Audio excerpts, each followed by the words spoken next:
তানিয়া আফরিন। বিয়েটা হচ্ছে মানুষের লাইফের একটা পার্ট। খুব আয়োজন করে বাইরে খুব গর্জিয়াস করে সাজি। তো আজকে আপনাদের আমি একটা এমন মেকআপ দেখাবো যে হঠাৎ করে যদি বাসায় এরকম বিয়ের প্রোগ্রাম হয় সেক্ষেত্রে আপনারা কিভাবে সাজবেন, দ্রুত কিভাবে আপনারা নিজেদেরকে ছেলেপক্ষের সামনে খুব সুন্দরভাবে প্রেজেন্ট করবেন। আজকে আমাদের সাথে মডেল আছে আনিশা। চলুন তাহলে স্টার্ট করি।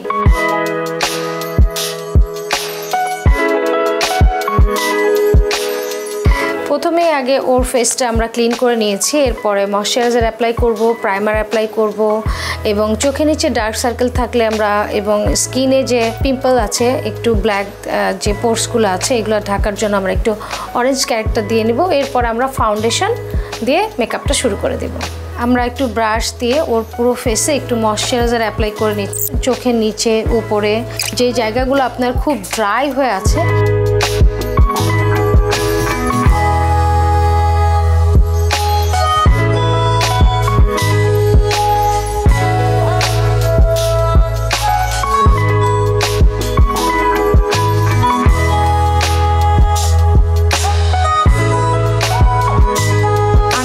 যে ডার্ক সার্কেল আছে এটার জন্য আমরা একটু অরেঞ্জ ক্যারেক্টার অ্যাপ্লাই করছি।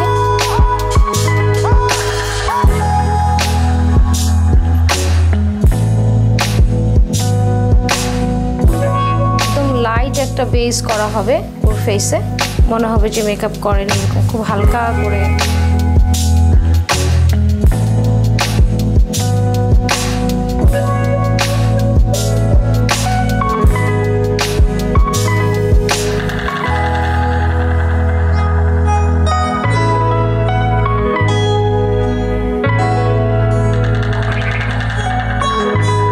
Foundation complete. এরপরে যেটা করব যে ওর নোজটা একটু শার্প করতে হবে। ক্রিম কন্ট্রোল দিয়ে আমরা একটু নোজটা শার্প করে নিচ্ছি। একটু ডার্ক শেড নিতে হবে।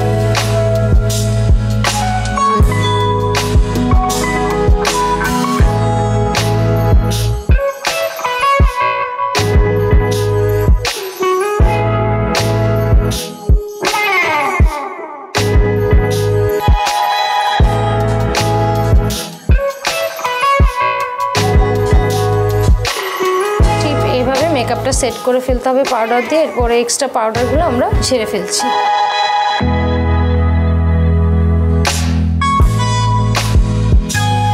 এখন কিন্তু আইব্রোটাও ন্যাচারাল চলে, মানে সব কিছুই ন্যাচারাল সবাই খুব পছন্দ করে।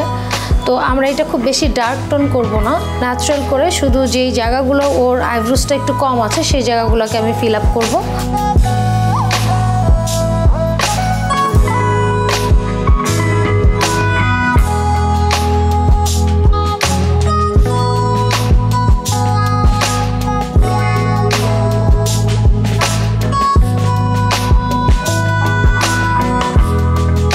হালকা আইল্যাশটাই এখন সবাই পরে, চোখের মাপ অনুযায়ী এবং যেন বোঝা না যায় খুব বেশি।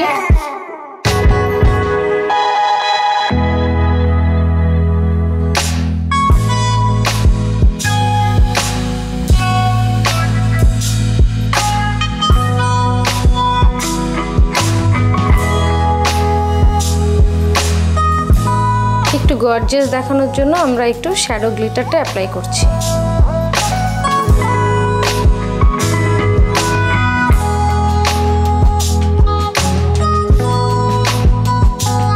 লাইট এবং ন্যাচারাল করে ওর আই মেকআপটা করা হয়েছে। এরপর আমরা এখন চলে যাচ্ছি লিপস্টিকে।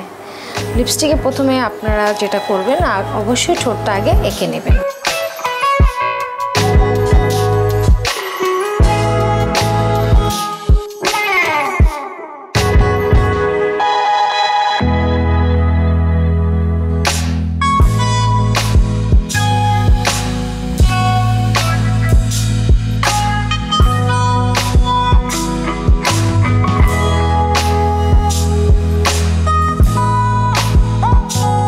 Lipstick complete.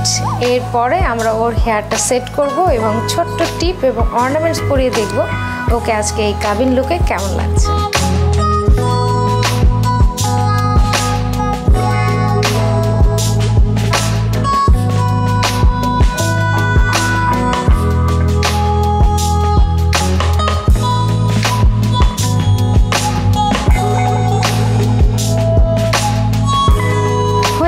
আজকে নিউ ব্রাইড, আশা করি এই লুকটা ওর নতুন পরিবারে অনেক ভালো লাগবে।